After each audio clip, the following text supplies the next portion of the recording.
Good afternoon, everyone. Thanks for coming along for the last session of today. It's great to be here at Unreal Fest in Orlando.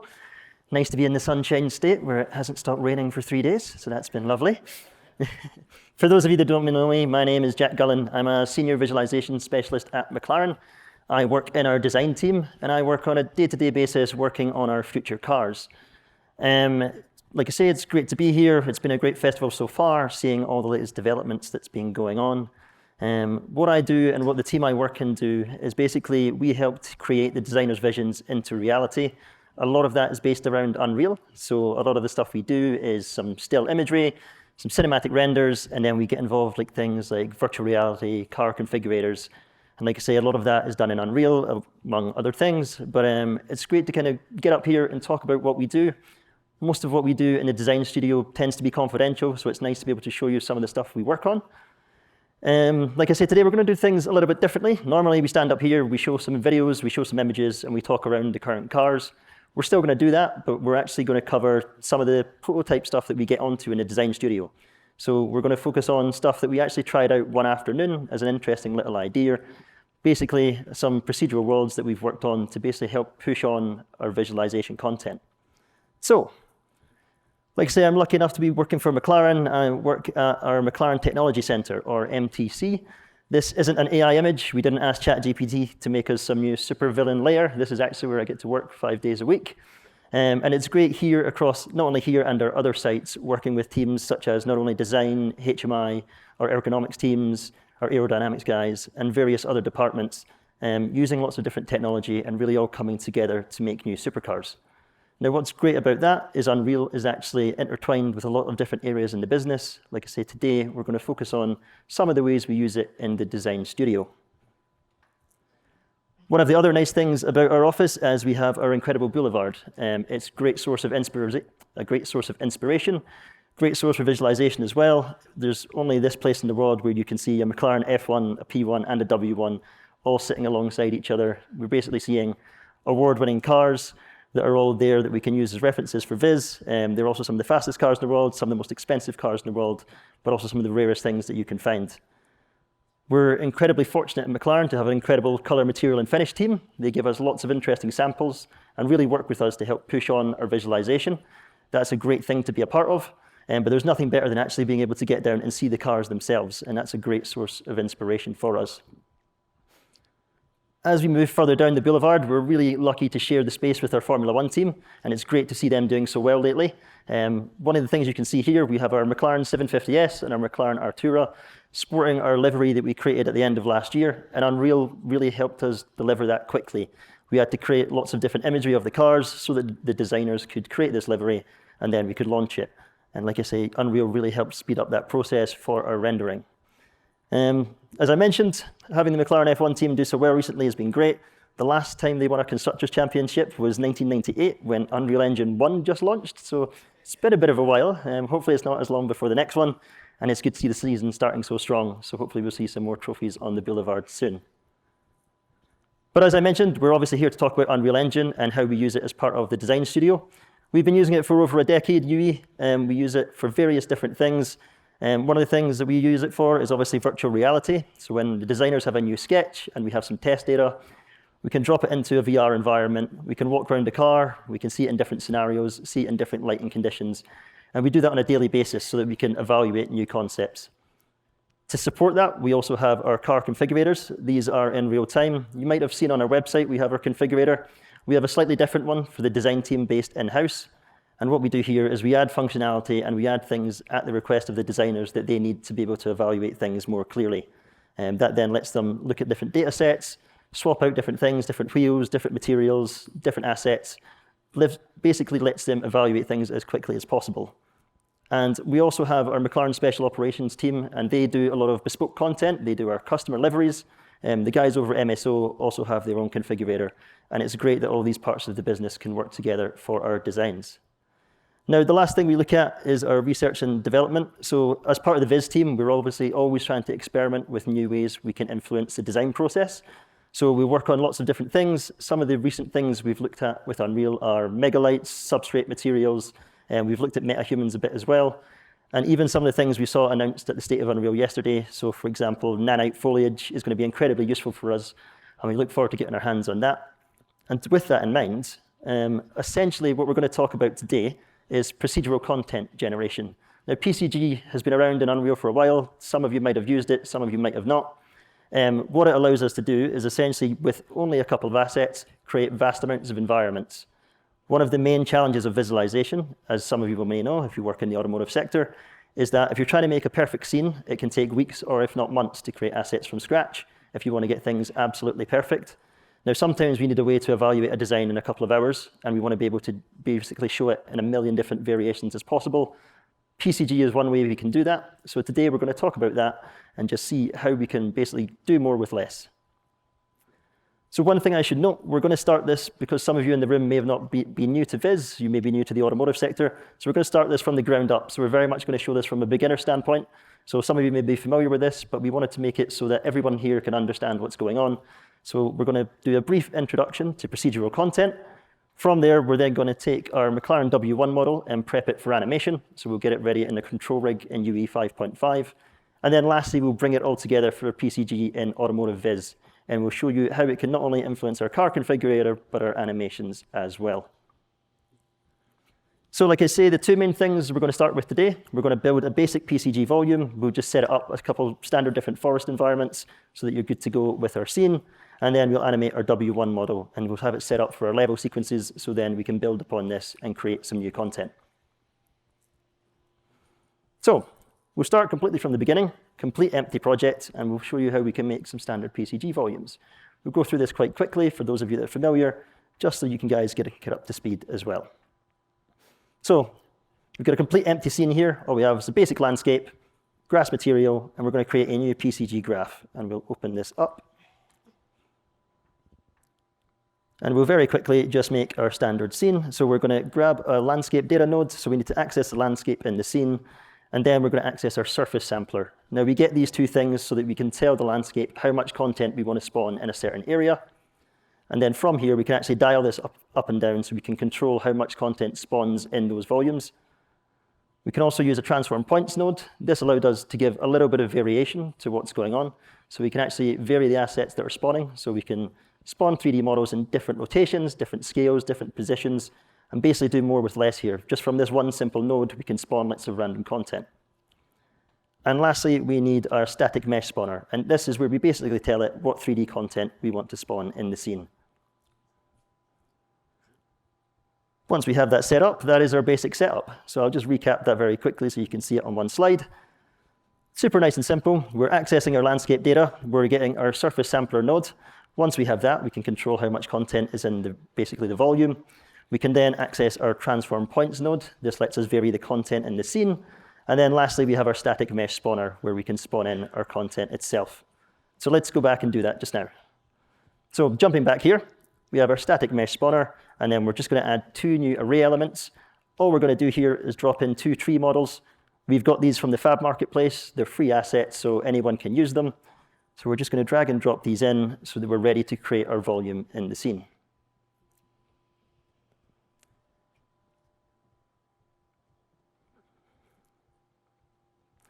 Now, once we've done that, we can then save this and then bring it back into our environment. So we'll just grab this here, and then we're good to go.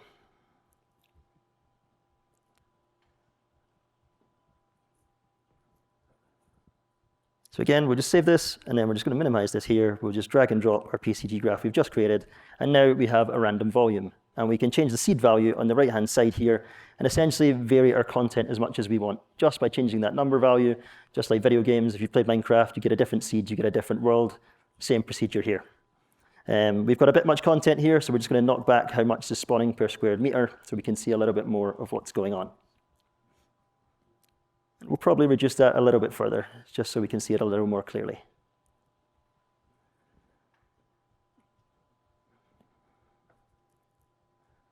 Cool, so we have our basic volume here, nice and simple, nothing too complex. We'll now just drag and drop one in we made earlier. So all we've done here is dialed it up a little bit more. We've added in 4 or 5 different tree models, some rocks, some ground debris, and all we've done is basically built on what we previously had. So we've just taken our blueprints, duplicated some of these and plugged in some more variables, changed the 3D content. And this lets us just basically vary the scene a lot more, gives us a little bit more control over what's going on. So just to have a quick look at that, all we've done is we've duplicated our surface sampler mode and then our static mesh spawner. By using these, we can then change out the assets, so we can control the rocks, we can control the ground debris. We don't have to use transform points every time. It's just a little bit handy if you want to have a bit more control. But that's really all there is to it, to a basic standard PCG volume. Now, you can add a lot more content here. There's been tons of sessions across Unreal Fest, and there's lots of resources online how you can do more. But we're going to come back to this in a second, but essentially for now, we've got our volume, we've got our landscape, and everything's set up and good to go. So we've just duplicated our assets out 15 or 16 times, and we've got our forest environment that we can then use in our scene. One thing to note, obviously this content is procedural. It's constantly changing. We can randomize it as much as we want. But what if we find something we really like and we want to save it? Because the PCG stuff can be quite processor intensive. So what you can actually do is if you basically select all the volumes in the scene, you can then come down here and select our clear PCG link button, and this will convert it all to actors. And that means it's not going to randomize anymore. So if you've got an environment you really like, you can then save this, keep it. When you reload the level, everything's good to go. Now for today, I mentioned this is for our configurator where we want to do random environments. So we're going to keep everything procedural, but just wanted to show you as an aside exactly how we can do that.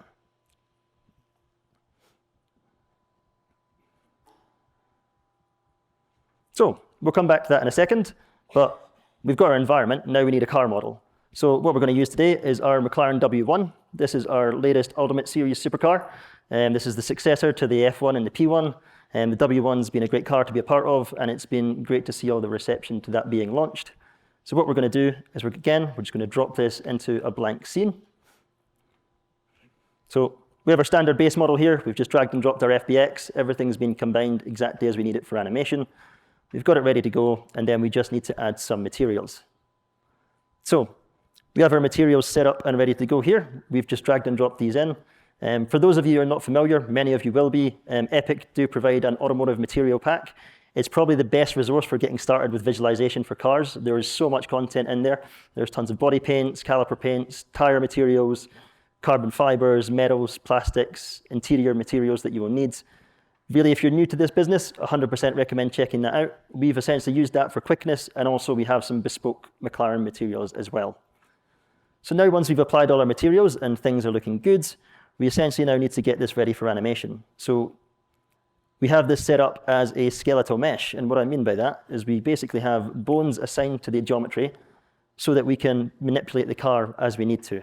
So we can click on the main body, we can click on each of the wheels, and you can see the pivots moving as I jump around the model here. And this means we have control over different parts. You can see we can rotate the wheels. The calipers are moving here, but we'll correct this when we convert it into a control rig. But it means we have the main points of the car, only the 5 things we need, 4 wheels, and the main body allows us to do a standard animation. And it's great that now you can do this all in the editor itself. You don't need to do it in third-party software. You might have a preference, but if you want to do everything in UE, you are entirely able to do so. Now, you may also want to essentially do more there. You may want to add some more to the skeleton itself. What we can do is actually we can jump into our skeleton and edit it. This may be useful if you want to add more parts. You might want to animate some doors opening, for example. You might want to animate the rear wing deploying. And we can do all that just by right-clicking and adding a new bone in there. Now, for now, we're going to keep this simple. So we're going to keep it as the main body itself and then the 4 wheels. But if you were to add something new, you need to make sure the geometry is paired to it. So each of these bones has polygons assigned to it. You can view this if you go into the edit weights setting. Now, if we jump in here, we can see the wireframe itself, and then we can select the different parts of the car and make sure the correct content is selected. So we have the main body, all the polygons are there, and then we also have the wheel itself. And we can jump around and make sure that's all set. One thing I would recommend, this side of the editor is quite heavy. This model here is probably about 20 to 30 million polygons. That runs incredibly slowly, probably takes all night to convert. So if you're new to this, maybe use either a decimated model, something more low poly to get to grips with it. Trying to select a single vertex in here, very difficult, takes a long time, can really get quite frustrating. But once it's set up, we essentially have everything good to go. Once we've done that, we can now convert it to a modular control rig. Now, there are kind of two ways you can do this right now. You can either use some nice third-party plugins to keep things nice and simple. It can basically take a skeletal mesh and convert it into Unreal's new control rig system. Or you can do this all in blueprints. Now, the blueprint process takes around 40, 50 minutes alone, so we're not going to show all that today. But we're going to post a follow-up blog post on Unreal's developer site on how we've done that exactly. But for now, we've basically used a plugin that will convert this. You might as well keep it simple if you're trying to save time. And this means our control rig is set up. We have our wheels spinning correctly. We have things moving when we need them to. We also have a bit more control over the suspension if we wanted to do that. But for now, we're good and we're ready to animate.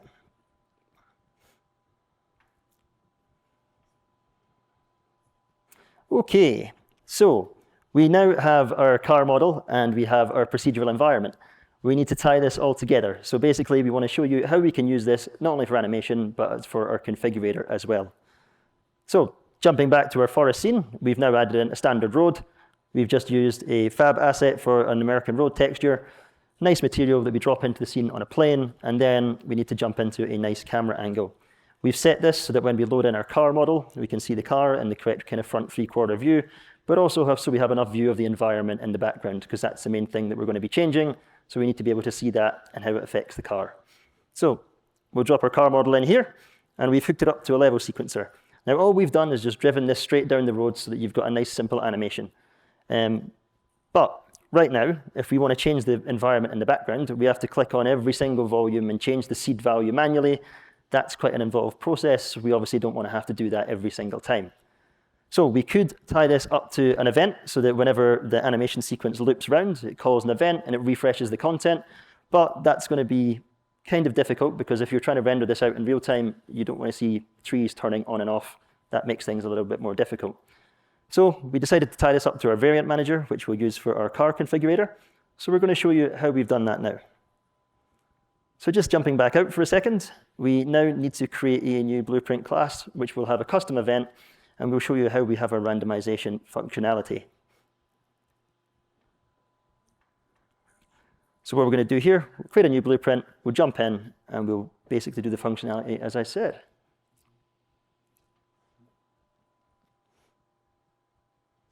So once we've opened this up, we just need to add a new custom event. So if we right-click, add custom event, we'll give this a suitable name, and we'll just zoom in slightly. One thing to note, we need to set this to be able to be called in the editor. If not, it's only going to just work in a standard build. By ticking call in editor, it means we can test it as much as we'd like. If not, things aren't going to work here. So we'll make sure that's ticked, and then we'll work on our actual custom event. So we're going to right-click here, and what we need to do is access all the volumes in the scene. So we're going to get all our PCG content just by searching for PCG volume. And then we need to grab each and every one and give it a random number so that it randomizes over time. So we're just going to loop through every single one. We'll tie it up to the array, and then we'll get each of our individual PCG actors. Now, before we generate new content, we need to clean up what's there before. So we're just going to search for a cleanup node here.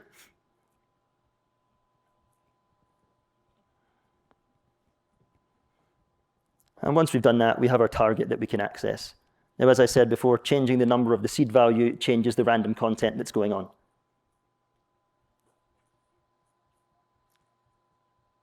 So we'll just set our seed here. So what we want to do is we're going to give it a random number. We're just going to give it a random integer between 0 and 1,000. That should give us enough variation so that we're never going to see the same environment twice. We've got 16 different volumes and 1,000 different possibilities for each one. Very unlikely we're going to see the same forest each time.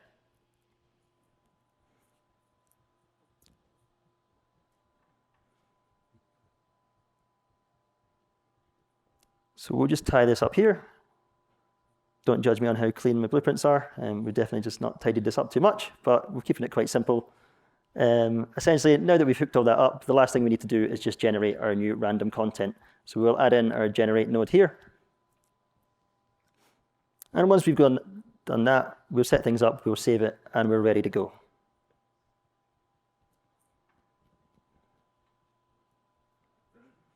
So we'll just compile and save this. To take a little bit of a closer look at that, this is the PCG graph we have ourselves. So we have a new custom event. We're going to get all the actors in the scene, so basically all the volumes that we have. We'll then loop through each and every single one and access our PCG component. We'll give it a random number between 0 and 1,000, and then we'll basically generate our new content from there. Now that we've set that up, we now need to use this in our variant manager.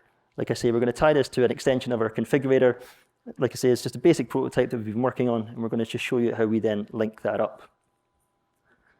One thing to bear in mind, if you're doing this, you need to make sure all your content can be accessed by your scripts. So by default, all PCG volumes in the scene can essentially, they are set to generate on load, so they're not going to be accessed by your blueprint. So we need to make sure they're set to generate on demand in the details panel.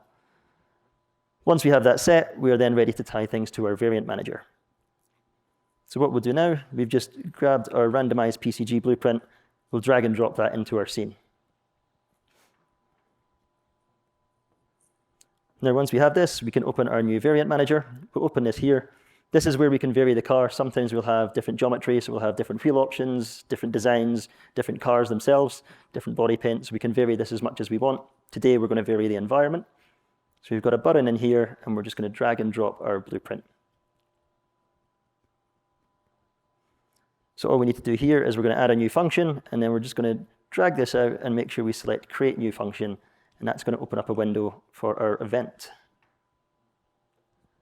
So all we need to do here is, once again, give this a suitable name, keep it nice and tidy, and make sure we tick Call in Editor. So again, this can also be accessed. And we're just going to search for our custom event, and we'll make sure that is all hooked up and ready to go. So again, just drag this out, search for our PCG refresh, and then essentially that is all we need to tie this to our variant manager.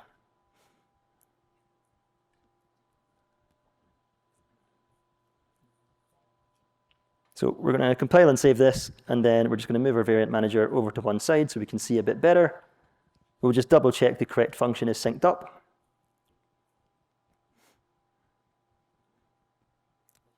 And now we have it so that whenever we double click this, we can randomize the content in the scene. So we're basically varying everything, the seed value is changing, every single one of these, whenever we press this, will randomize.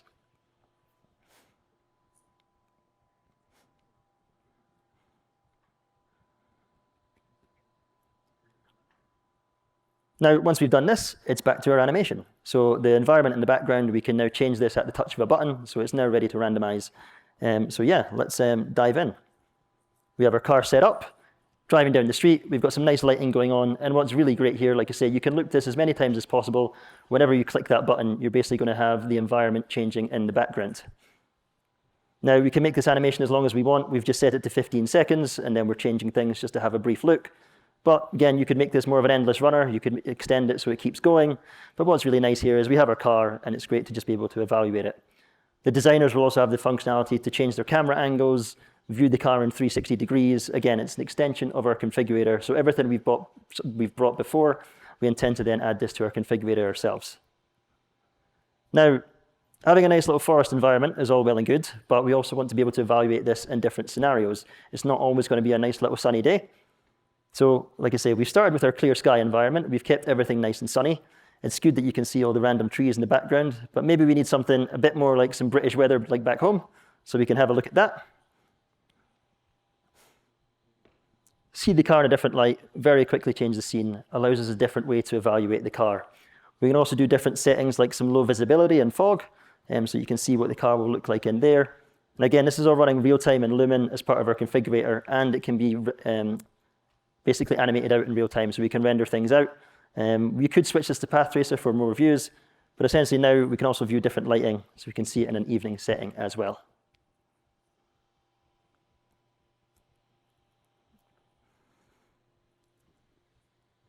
And then one other thing we can do is we can swap out our assets. Now what's nice is this is the exact same car, the exact same level sequence, the exact same road. We haven't changed a thing. All we've changed is that random volume in the background. We've just given it some different 3D geometry. So we've just basically replaced our tree models with some boulders and rocks and some more debris again, just to make it feel like it's in the desert. And again, we've got an entirely random scene just from swapping something in a matter of minutes. Again, this gives us lots of different options for evaluating the car within.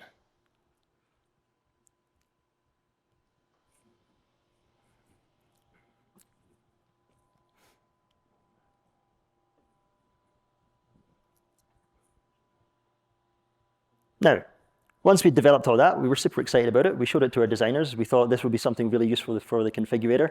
But we got quite excited about the possibilities of procedural content. And we thought, how much further can we take this? So one of the things we thought was, well, we now have infinite landscapes that we can then build things upon. And we thought, why not start simulating real-world environments? Even though we're doing things random, the real world can be random at times, but why don't we take real-world environments and see how PCG can help generate these? So essentially, what we did was, you can see here, for those of you familiar with racing, this is Eau Rouge from Spa in Belgium. The reason we've chosen this is for various different reasons. One, as a McLaren car, we need to evaluate it not on the road, but also on the track. These two things are both important when we're evaluating designs of our supercars. And we basically wanted an environment that we could use our PCG content on. So most modern racetracks can either be street circuits or lots of buildings going on. Whereas the nice thing in this Belgian track is that we have essentially, apart from a couple of grandstands, the track is just in the middle of the woods. It's got a forest, and we can use the existing content we've built.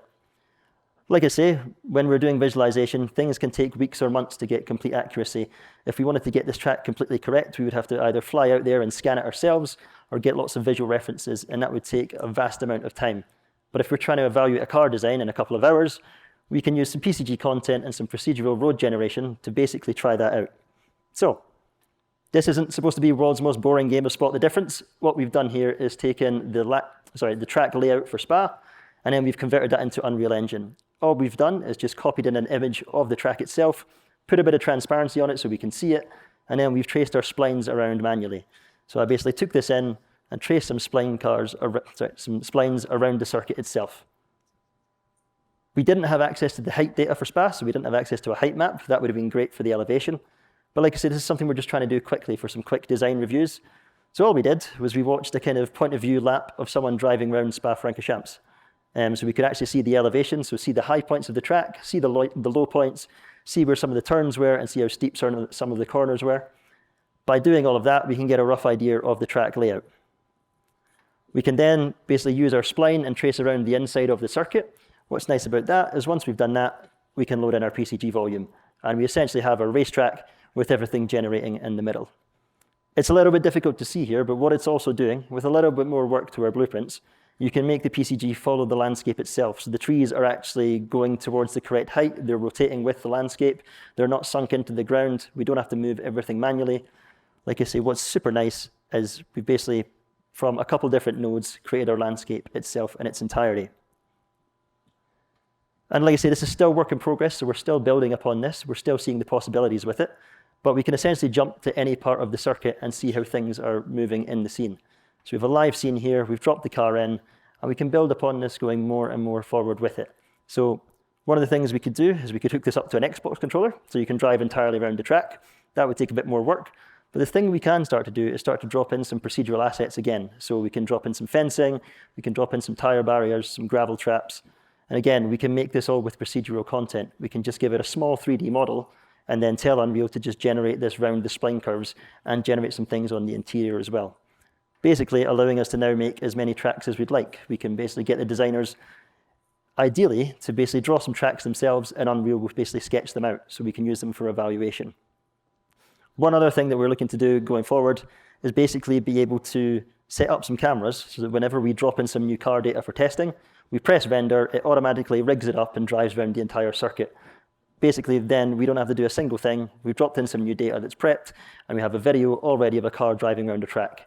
Something that's incredibly useful for our design team and something that we hope to build going forward. So just to kind of recap some of that, as I said, we've got a basic PCG volume that we've built here. Again, from taking two little tree assets, we've built an entire forest environment. And then we've taken our W1 model here, so we've taken an animated car sequence. We've had the car essentially driving down the track itself, and then it's good to go. And we can build upon that, we can make the landscape vary, and we can change the content as much as we like. And this is where we end up. So we've got a new extension of our configurator, we have a random scene, and again, this is something we can build upon. It's very much in the prototype stage. It's something that we just thought of quickly. I do have to quickly say thanks to Dan Howe and Jack Griffiths and the Viz team. They were really fundamental in helping me pull this together. It was great support from them. And yeah, it's been really cool to pull this together, and we hopefully will be able to build upon this and use it for further testing. But yeah, hopefully you found that a nice little insight into some of the prototyping we do at McLaren. Happy to take any questions.